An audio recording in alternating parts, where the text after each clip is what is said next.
எல்லாருக்கும் வணக்கம். நான் Hema Subramanian. Welcome to home cooking Tamil. இன்றைக்கி நீங்கள் பார்க்க போகிறது ஒரு ஈஸியான மசாலா ரெசிபி. இது நிறைய வியூவர்ஸ் கேட்டிருந்தீங்க. இது பச்சை பட்டாணி மசாலா. இது நீங்கள் சப்பாத்தி பூரிக்கெல்லாம் தொட்டு சாப்பிட்லாம், ரொம்ப டேஸ்ட்டாக இருக்கும். ஸோ வாங்க இந்த பச்சை பட்டாணி மசாலா எப்படி செய்கிறதுன்னு பார்க்கலாம்.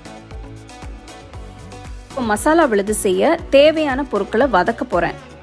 அகலக்கடாயில் 1 டீஸ்பூன் வெண்ணெயை போட்டு 10 பல்லு பூண்டு, 1 துண்டு இஞ்சி, 1 பச்சை மிளகாய்,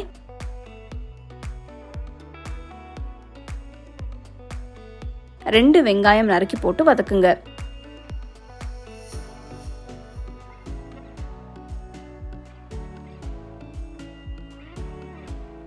வெங்காயம் பாதி வதங்கினதும் இதில் தக்காளி சேர்க்குறேன். இது முன்னாடியே வேக வச்சு தோல் எடுத்து தக்காளி. ஸோ மிக்ஸ் பண்ணும்போது நல்லா மசிச்சு மிக்ஸ் பண்ணுங்க.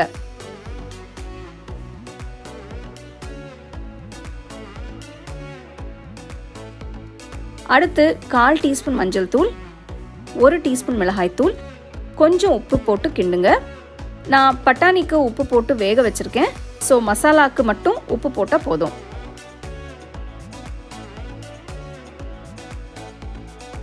மசாலாவோட பச்சை வாசனை போனதும் இதில் முந்திரி பருப்பு போடுங்க.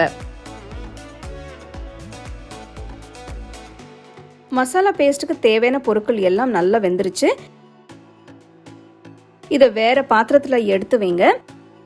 மசாலா நல்லா ஆறுனதும் இதை மிக்சர் ஜாரில் போட்டு அரைங்க.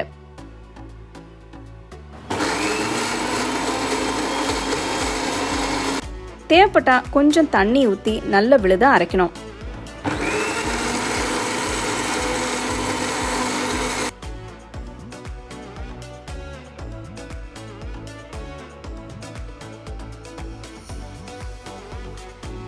இப்போ பட்டாணி மசாலா செய்ய ஆரம்பிக்கலாம். அகல கடாயில் 1 டேபிள் ஸ்பூன் அளவு வெண்ணெயை போட்டு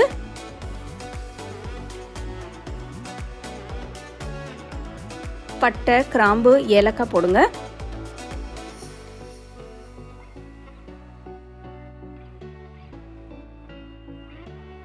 நறுக்குன 1 வெங்காயம் போட்டு பொன்னிறமாகிற வரைக்கும் வதக்குங்க.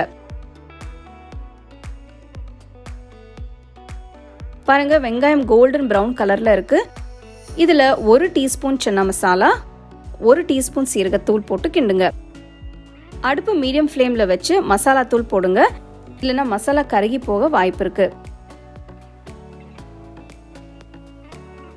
இதுல அரைச்ச மசாலா விழுத போட்டு கிண்டுங்க.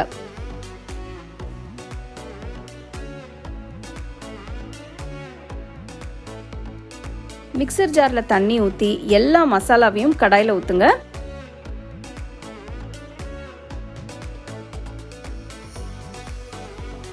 பச்சை பட்டாணியை உப்பு போட்டு வேக வச்சு எடுத்து வச்சிருக்கேன்.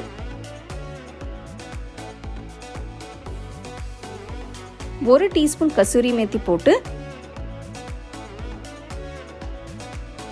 கிரேவி கன்சிஸ்டன்சிக்காக கொஞ்சமாக தண்ணி சேர்த்து மிக்ஸ் பண்ணுங்க. இந்த ஸ்டேஜில் உப்பு செக் பண்ணுங்க. கொஞ்சம் உப்பு,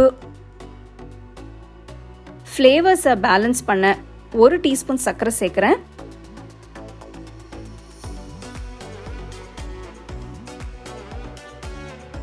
கடாயை மூடி 10 நிமிஷம் கொதிக்க விடுங்க. பச்சை பட்டாணி மசாலா இப்போ ரெடி. சர்வ் பண்ணும்போது மேலே கொஞ்சம் கொத்தமல்லி இலை தூவி பரிமாறுங்க. சுவையான பச்சை பட்டாணி மசாலா எப்படி செய்யறதுன்னு பார்த்தீங்க. இந்த ரெசிபி செய்யும்போது நல்ல பட்டாணி ஃப்ரெஷ்ஷாக யூஸ் பண்ணுங்கள். அப்போ தான் அந்த டிஷ்ஷும் டேஸ்ட் ரொம்ப நல்லாயிருக்கும். இது நீங்கள் சப்பாத்தி பூரிக்கெல்லாம் தொட்டு சாப்பிட்லாம், ரைஸ்க்கு கூட தொட்டு சாப்பிட்லாம். ஸோ கண்டிப்பாக இந்த ரெசிபி நீங்கள் ட்ரை பண்ணி உங்கள் ஃபேமிலி ஃப்ரெண்ட்ஸோட ஷேர் பண்ணுங்கள்.